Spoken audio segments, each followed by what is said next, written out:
শীতের দিনে এরকম গরম গরম পিঠা খেতে কার না ভালো লাগে। শীতের দিন আসবে বাট বাসার অলিতে গলিতে এরকম পিঠার দোকান বসবে না, তা কি হয়? তবে এই আন্টিটা বছরের প্রতিদিনই এখানে পিঠা বিক্রি করে, সেটা শীত হোক বা গরম। এই যে এখন শীতকাল, তো আমি এই আন্টির থেকে প্রায় প্রতিদিনই পিঠা খেয়ে থাকি। আন্টির এই দোকানে এই যে চাপড়িটা বানাচ্ছে, এটা কিন্তু এখানে খুবই জনপ্রিয়। এখানে আসলে কিছুক্ষণ বসে থাকতে হয়, তারপর হচ্ছে আন্টির এই পিঠা বা চাপড়ির সিরিয়াল পাওয়া যায়। তার অবশ্য একটা কারণ আছে, আন্টির এখানে যে ভর্তাগুলি থাকে এগুলি খুবই মজা। কারণ হচ্ছে আন্টির এই ভর্তাগুলি ব্লেন্ডারে বানায় না, নিজের হাতে বানায়। আর আমার হচ্ছে পিঠা খাওয়ার থেকে পিঠা বানানোটা দেখতেই বেশি ভালো লাগে। শীতের সন্ধ্যায় এরকম মাটির চুলায় ধোয়া ওঠা জায়গায় পিঠা খেতে কিন্তু খুবই ভালো লাগে। তো পিঠা বানানো দেখতে দেখতে আমার অর্ডারটা চলে আসলো।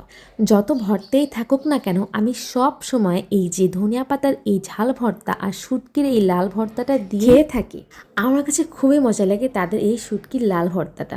এটা আমার কাছে এত মজা লাগার কারণ হচ্ছে এটা খুবই ঝাল এবং এই চাপড়ির দাম কিন্তু অনলি 10 টাকা। আশেপাশে এত পিঠা বা চাপড়ির দোকান থাকা সত্ত্বেও লাইন ধরে তাদের এই চাপড়িটা খাই এই ভর্তার জন্য। তারপর নিয়েছিলাম আমি একটা ডিম চিতই। এই ডিম পিঠাটার দাম হচ্ছে 30 টাকা, আর যদি আপনি শুধু চিতই পিঠা খান তাহলে 10 টাকা। আমার এই ডিম পিঠাটা খাওয়ার থেকে দেখতেই খুব সুন্দর লাগে। আমার কাছে এই ডিম চিতই ভর্তা ছাড়া এইভাবে শুধু শুধু খেতেই ভালো লাগে। এটার ঠিকানা হচ্ছে, আমরা স্টাফ কোয়ার্টার থেকে নেমে ব্রিজ পার হয়ে সামনে আসলেই দেখতে পাবে একটা আন্টি এরকম চাপড়ি পিঠা বানাচ্ছে। ভিডিওটি যদি ভালো লেগে থাকে তাহলে অবশ্যই পেজে একটা ফলো দিয়ে দিন। আর কোথায় অনেক মজার মজার স্ট্রিট ফুড পাবো সেটাও আমাকে সাজেস্ট করবেন।